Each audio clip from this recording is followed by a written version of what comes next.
서두에 딱 나와 있는 이 표현이 이 고린도서에 대한 전체를 다 이렇게 좀 부각시키는 그런 표현 같다. 그래서 오늘 제가 제목을 이렇게 잡았어요. 고린도에 있는 하나님의 교회. 고린도가 안고 있는 심각한 문제들이 있는데 거기에 있는 하나님의 교회. 제가 예전에 청년들을 데리고 공주 갑사라고 하는 그 절 밑에서 청년들 데리고 와서 그 지역 일대를 샅샅이 전도하고 사람들 불러 들여가지고 부흥회하고 어린이 성경학교 그거 진행하고 막 그러면서 완전히 그 지역을 복음화시키는, 그래서 청년들이 뭐 100여 명 이상 몰려 내려가서 뭐 자기들 자비량 해가지고 또 교회도 어마어마한 돈을 쏟아가면서 매년 그런 행사들을 하는데, 그런 지역에 가서 제일 먼저 부딪힌 벽이 뭐냐 하면 애들은 보내는데 자기들은 못 와요. 왜? 그 절하고 다 결탁이 돼 있는 거예요. 그 절을 통해서 생활을 하는 거예요. 그 절 이렇게 매년 칠하고 그리고 거기서 나오는 기념품들 팔고 뭐 이러면서 생활을 하는 거예요. 그러니까 뗄래야 뗄 수 없는 그런 관계 속에 있는 그런 마을에 들어가서 복음 전한다는 게 이게 정말 힘들더라고요. 정말 힘들더라고요. 그런데 바울은 그 에베소에 머물러 있으면서 이 고린도 교회에 대한 소식을 자주 듣게 됩니다. 근데 대부분 들려오는 소리마다 근심케 하는 것들이었어요. 그래서 이 고린도서 쓰기 전에 먼저 보냈던 편지가 있어요. 근데 그 편지 속에도 음행하는 자와 사귀지 말라 뭐 이런 내용들을 주로 보냈어요. 고린도전서 5장 9절에 보면 그런 내용들이 나옵니다.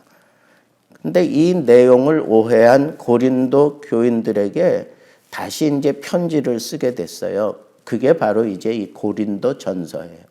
3년 후에 이 디도라고 하는 동역자를 만나서 고린도 교회에 대한 소식을 다시 듣게 되는데, 사도 바울이 그때는 아주 고무적인 그런 내용들을 듣게 돼요.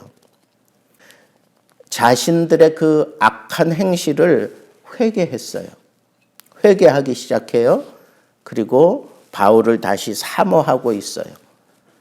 정작 바울이 오지 못하니까 그때를 틈타 가지고 이 거짓 교사들이 이 교회에 파고드는 거예요. 거짓 교사들이 파고들어. 봐라, 너희들이 그렇게 존경하는 바울도 봐라, 약속을 지키지 않는. 그러니까 그가 전한 이 모든 복음은 다 거짓이다. 뭐 이제 이런 식으로 이 거짓 교사들이 그 고린도 교회에 들어가서 이게 더 이제 심각한 양상이 일어나기 시작합니다. 그래서 급해서 안 되겠다 싶어가지고 이 교인들의 오해도 풀고 이 유혹하는 거짓 교사들을 응징하고자 고린도 후서를 이제 또 쓰게 되고, 곧 방문할 것과 그리고 거짓 교사들과 회개치 않는 그런 범죄자들을 아주 응징할 것이다라고 하는 아주 좀 강력한 필치의 편지를 쓰게 되는 것을 보게 됩니다. 그래서 우리가 이제 이 고린도서를 들여다보면서 같이 생각해 볼 문제들이 여럿 있습니다. 그 중에 첫째는 거짓 교사들의 활동으로 인해서 성도들이 불안해하는 거예요. 얼마나 힘들겠어요. 이 거짓 선지자들이 막 난무할 때에는 교인들은 불안해요. 그다음에 두 번째 이런 문제가 있어요. 음행하는 자들로 인해서 이렇게 그냥 삶 자체가 거기는 음행을 달고 사는 그런 도시였어요. 그러니까 그 탕류가 이 교회까지 막 흘러 들어오는 거예요. 그러니까 그런 사람들이 예수 믿고 들어왔는데 보니까 여전히 그 음행을 여전히 저지르고 있는 거예요. 그러니까 그런 것에 대해 누가 교리적으로 딱 정립해서 제재를 해줘야 되는데, 교훈을 해줘야 되는데 그러지 못하고 있는 그런 교회가 바로 이 고린도 교회였어요. 그리고 이 분파가 형성이 되어 있단 말이에요. 나는 게바파다, 아볼로파다, 바울파다, 그리스도파까지 생겨날 정도로 그 안에서 아주 심각한 알력들이 있었다는 거예요. 또 더 기가 막히는 것은 그 교회 안에 이 많은 은사 체험자들이 있는 거예요. 은사 체험자들이. 근데 은사라고 하는 게 그렇잖아요. 어떤 사람은 방언을 하고, 어떤 사람은 예언을 하고, 어떤 사람은 병 고치는 은사가 있고, 이런 두드러진 그런 은사 체험자들이 다 자기 은사가 최고다. 자기 은사대로 예수 믿고 신앙생활 해야 될 것을 그렇게 은근히 압력을 집어넣으면서 그 교회 안에서 그 알력 다툼이 있는 거예요. 더군다나 이 고린도시가 안고 있는 지역적인 문제들과 이에 대해서 반대하는 시하고는 아예 완전히 우리 결별하자. 이 고린도에 우리가 있지만 이 고린도하고는 우리가 같이 손잡고 같이 가야 될 그런 입장이 아니다. 그들과 손잡으면 우리 더러워질 수밖에 없으니까 우리 완전히 갈라서자. 이런 생각들이 교회 안에도 있었던 거예요. 그런데 여기 사도 바울이 얘기하는 고린도에 있는 하나님의 교회, 고린도에 있지만 그 교회는 누구 교회예요? 하나님의 교회. 그런 심각한 문제들을 가지고 있을지라도 너희들이 그 안에서 교회를 형성하고 그 교회가 이 고린도시를 딱 잡고, 고린도시가 지금 조그마한 건물 하나님의 교회에 의해서 움직여지도록 만들어야 되는 게 그게 교회의 사명이에요. 바다에 떠 있는 배들을 보세요.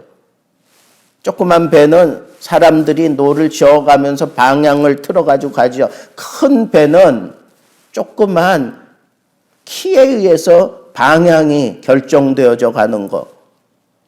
신비롭지 않아요? 세상이 아무리 커도 그 안에 있는 교회가 이 세상을 인도해가는 그런 배의 키 역할을 감당해야 되는 게 그게 교회라는 거예요. 그러니까 많은 문제들을 안고 있지만 교회는 교회로서 그 키 역할을 감당하며 이 세상을 바른 곳으로 인도해 가야 되는 책임이 있다는 거예요. 그게 바로 교회의 책임이에요. 이 교회의 사명을 우리는 바로 감당하기 위해서 첫 번째 우리가 가져야 되는 그 분명한 생각은 너무 지엽적인 것에 우리 눈 뺏기지 말고 이런 심각한 문제들이 있으니까 여기 교회가 있어야 돼. 여기서 교회의 역할이 필요한 거야. 이 심각한 상황 속에서 제대로 방향을 잡고 가기 위해서 교회가 이 땅에 있어야만 하는 거야. 이 심각한 자리에 교회가 있어야만 하는 거야. 하는 그런 의식을 가지고 하나님을 바라보며 교회 안에서 맡기신 그 사명에 충성을 다할 때 하나님이 필요한 사람들을 보내시고, 그리고 또 하나님이 많은 부흥의 역사를 일으켜 가시며, 여러분, 저는 오늘 이 말씀을 묵상하면서 그래, 교회 안에 많은 사람들이 몰려드는 것도 중요하지만, 그래서 힘을 갖추는 것 중요하지만, 다양한 사람들이 모여서 이끌어가면 더 힘이 있고 또 더 막강해지는 건 사실이지만, 어찌 보면 방향 결정하는 건 한 사람이면 되잖아요. 이 키 돌리는 사람 한 사람이면 되잖아요.